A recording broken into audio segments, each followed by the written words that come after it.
संपूर्ण राज्याच्या राजकारणाचा विचार केला तर रावेर लोकसभा मतदारसंघ आणि बारामतीचा जो काही मतदारसंघ आहे हा चर्चेमध्ये राहिलेला आहे। शरद पवारांच्या गटामध्ये असलेल्या रोहिणीताई खडसे आपल्यासोबत आहेत। नुकताच शरद पवारांचा दौरा जळगावमध्ये झालेला आहे। श्रीराम पाटलांच्या प्रचारासाठी ते या ठिकाणी आलेले होते। ताई, काय सांगाल, शरद पवारांचा दौरा या ठिकाणी झालेला आहे, कसा त्याचा फायदा होणार आहे आपल्याला? आदरणीय पवार साहेबांचा जामनेर येथे परवाच मेळावा पार पडला। चांगलं वातावरण महाविकास आघाडीसाठी या मतदारसंघामध्ये आहे आणि आजही आम्ही आता बोदवड तालुक्यामध्ये आमचे उमेदवार श्रीरामदादा पाटील यांच्यासोबत प्रचार करतो आहे आणि चांगला प्रतिसाद आहे। संतोष चौधरी नाराज होते, ते आपल्यामध्ये आलेले आहेत, त्याचा कसा फायदा होईल?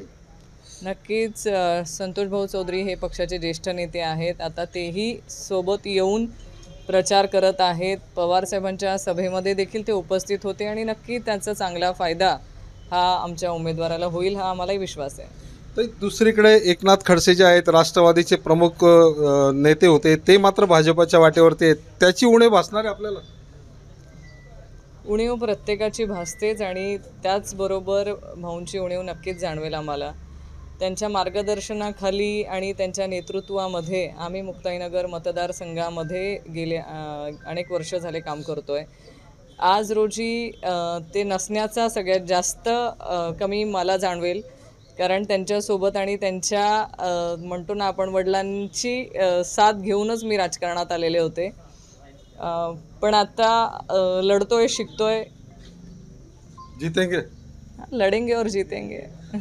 दुसरीकडे ताई, एकीकडे तुम्ही म्हटलं की नाथाभाऊ तिकडे जात आहेत, उणीव भासणार आहे, पण एक मोठं आव्हान सुद्धा असल्याचं पाहायला मिळते।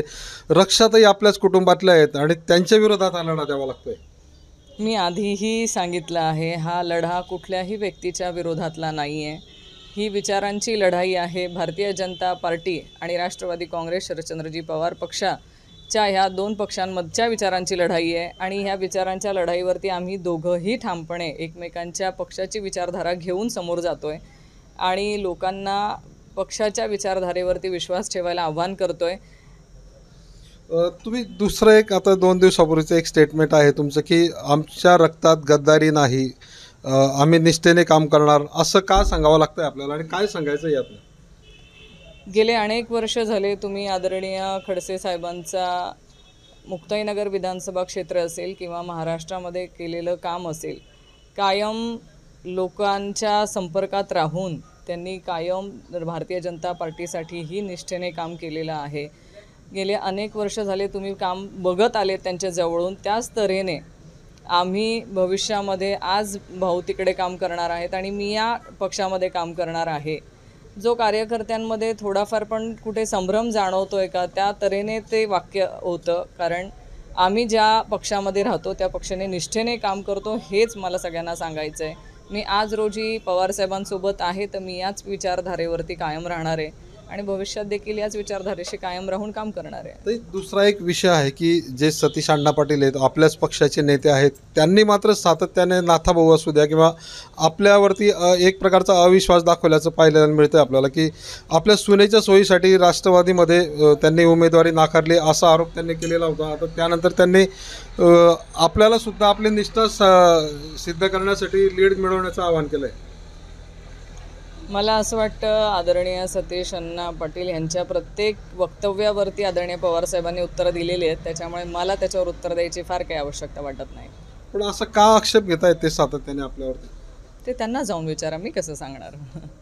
तुम्ही कसं काम करणार आहेत? त्यांनी जसं म्हटलं की मी सांगतेच आहे ना, मी इथे आहे पक्षामध्ये आणि पक्षाचा आता या प्रचार प्रसार चालूच आहे ना। लीड मिळेल आपल्याला?